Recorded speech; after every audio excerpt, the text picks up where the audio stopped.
महामुनि मेधा ने राजा सूर्त और समाधि वैश्य को महासरस्वती का चरित्र इस प्रकार सुनाया।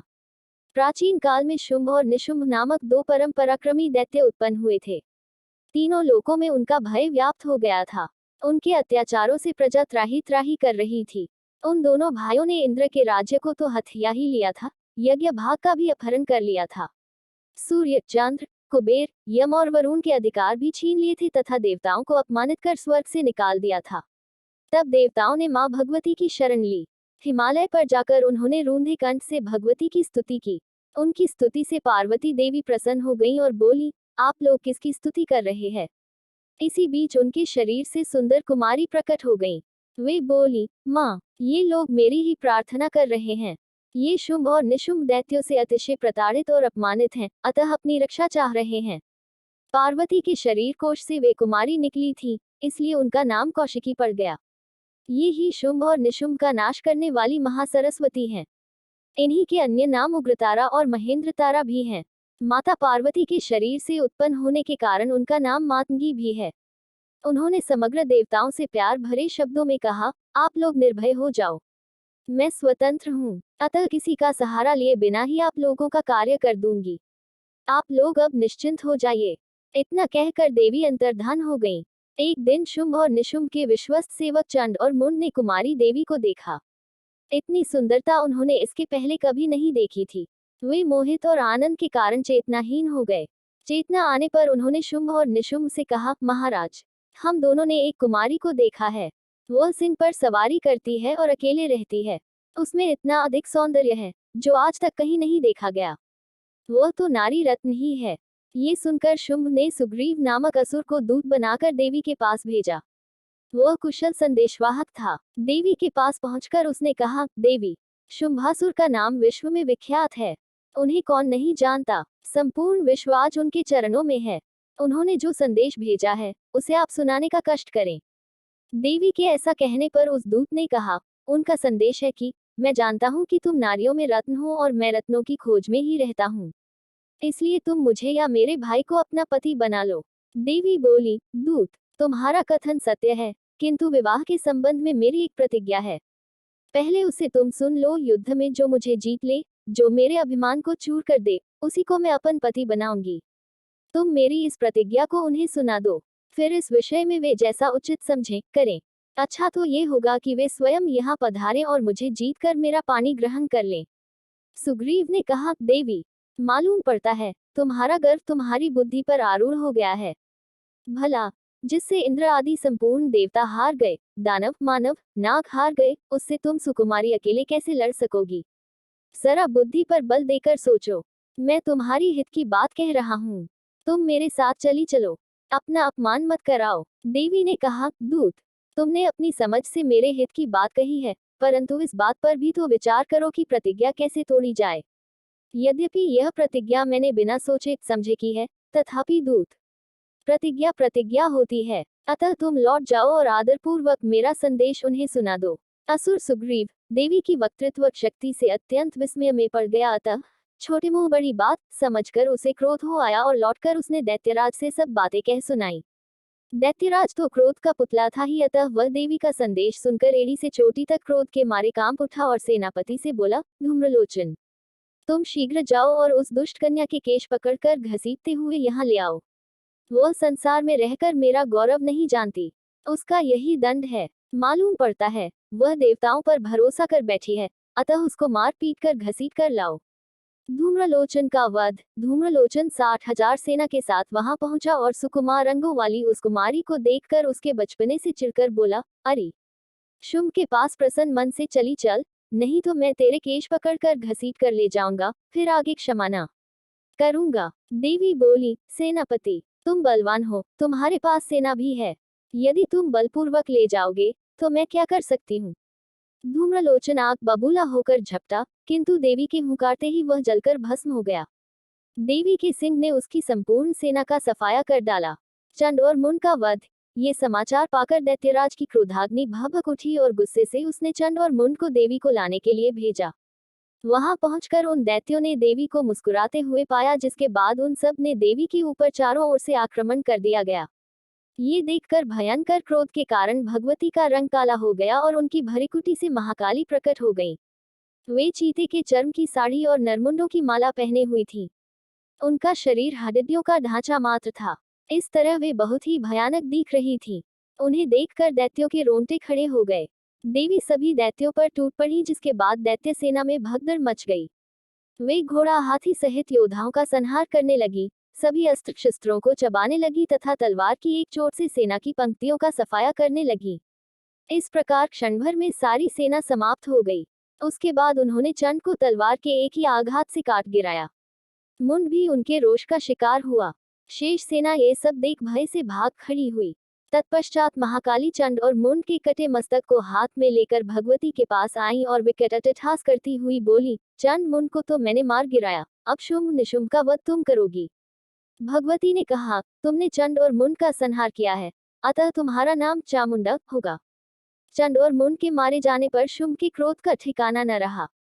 उसने उदायुध नामक राक्षस जाति के 86 सेनापतियों, कंबू नाम वाले दैत्यों के 84 सेनापतियों, कोटिवीर्य कुल के 50 और धौम्र कुल के 100 सेनापतियों को अपनी अपनी सैनिक टुकड़ियों के साथ भेजा। कालक, दौड़हृद, मौर्य और कालकीय भी भेजे गए। असंख्य सेनाओं द्वारा देवी चारों ओर से घेर ली गई। तब देवी ने माहेश्वरी, वैष्णवी, कार्तिकेय, इंद्रिय आदि शक्तियों को अपने अपने विशेष अस्त्र शस्त्रों के साथ प्रकट कर सेना के संहार में लगा दिया। रक्तबीज का वध। थोड़ी ही देर में सेना का सफाया हो गया और शेष दैत्य प्राण बचाकर भाग खड़े हुए। तब अद्भुत पराक्रमी रक्तबीज युद्ध के लिए आया। उसमें यह विशेषता थी कि उसके शरीर से रक्त की जितनी बूंदें गिरती, उतने ही नए रक्तबीज उत्पन्न हो जाते थे। वह अपने को अजेय समझता था, अतः बड़े गर्व के साथ आकर युद्ध करने लगा। इंद्री के वज्र प्रहार और वैष्णवी के चक्र प्रहार से उसके शरीर से बहुत अधिक मात्रा में रक्त पृथ्वी पर गिरा, जिससे सारा जगत रक्तबीजों से भर गया। वे सब के सब मात्र गुणों से जूझ रहे थे। जितने मारे जाते थे, उससे कई गुने बढ़ रहे थे। ये दृश्य देखकर देवता लोग घबरा गए। देवताओं को घबराया देखकर देवी ने काली से कहा, चामुंडे, तुम गिरते हुए इनके रक्तकणे को चाटती जाओ और रक्तबीजों को उदरस्त करती जाओ। चामुंडा ने थोड़ी ही देर में रक्तबीजों को समाप्त कर दिया।